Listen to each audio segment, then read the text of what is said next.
Hi, Women of Welcome. I'm Sarah Quesada, and many of you have been engaging with us over the last month with our latest resource, While in Our Care. If you have not seen any of these videos yet, they are women reading sworn testimony from children who were in immigration detention in 2018, 2019, many as a result of the zero tolerance policy where they were separated from their families. These videos are hard to watch, the testimonies are hard to hear, and for many of us, it raises a lot of follow-up questions. There's a lot to unpack from the information that we heard in those testimonies. And so I wanted to touch base just a little bit to talk about unaccompanied minors and what has not only happened with kids that were in that process in 2018 and 19, but what's happening with kids currently. And so first, I just want to talk about what is an unaccompanied minor. It sounds really self-explanatory. It sounds like a child who is alone. And yes, but it's also a legal definition. And so the reality is that for many migrant children at our border, they were not alone when they arrived at the border. The reason that they are classified as unaccompanied minors is because they were not, our US law requires that a child be with a biological parent or a legal guardian. If they are not, so if they are with a college-age sibling, if they are with an aunt or an uncle, if they are with a grandmother, if they are with a step-parent who doesn't have paperwork to explain their relationship, then they are considered an unaccompanied minor and begin to go through that process through our Office of Refugee Resettlement alone.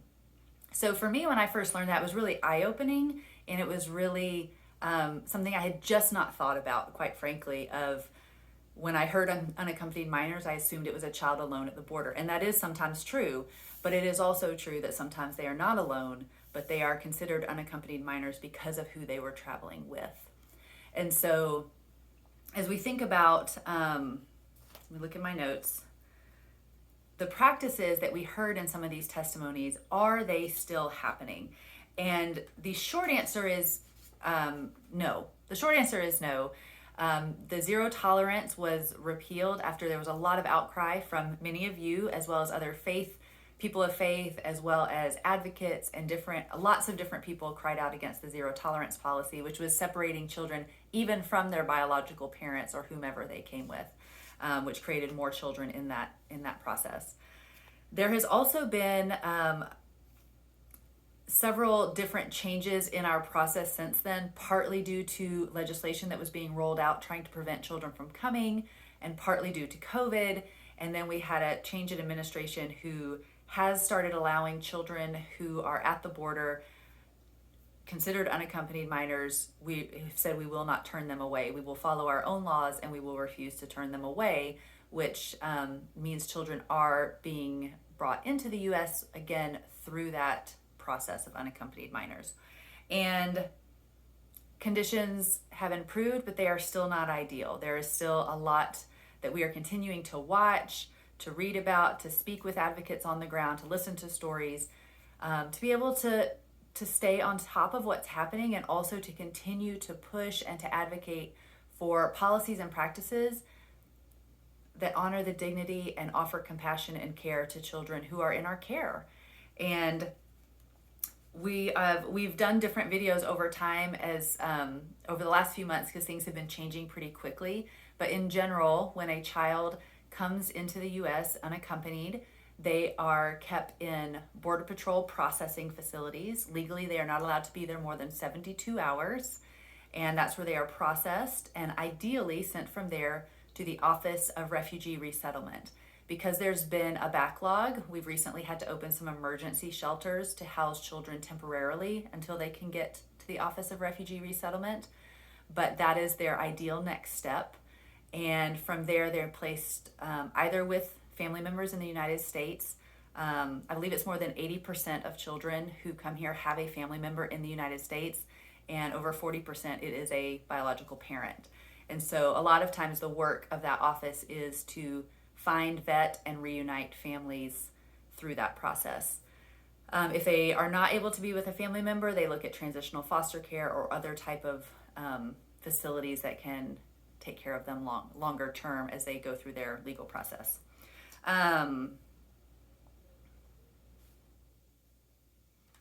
So that is our current process, and it is one that we've been asking people about and keeping, up to date as much as we can as things have been changing. As we've seen earlier this year, there was an increase in children at the border, and so how the government responded to that. It's a lower now, but at the same time, we know there are still families who are separated even from that zero tolerance that these videos were filmed in relation to. And so one of the executive orders when we had a change of administration in January created a reunification task force. As of October 2020, I want to make sure I have the date right. Yes, October 2020, 545 children who were separated at the border had not been reunited with their families.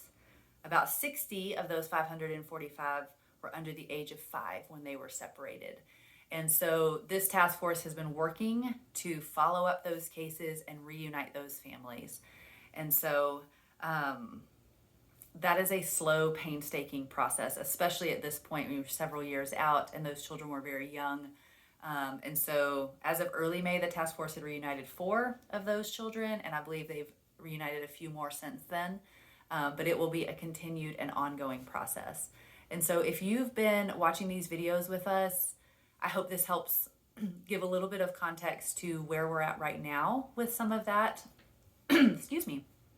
But also, one of the things we wanted to do out of this video series is we've put together a letter for the current administration with some bullet points of saying we don't want this to happen ever again.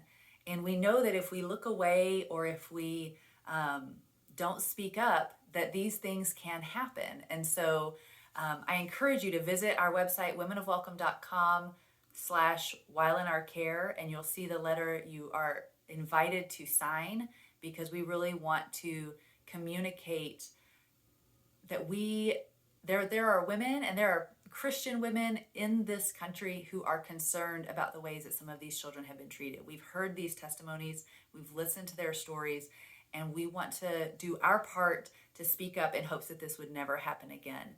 If you haven't had a chance to watch those videos, I encourage you just to set a goal to even just watch one. They are hard to hear. It's painful to come alongside and listen and lean into the suffering that someone else has experienced. But I believe that it does give us some of the context and motivation and heart to move forward for real change. So I hope you'll visit that website. We've got other FAQs there. All the videos are at that website, womenofwelcome.com. Yes, I was afraid I got it wrong. womenofwelcome.com/whileinOurCare. All the videos, FAQs, a letter to sign in hopes that this doesn't happen again. So thank you so much for watching.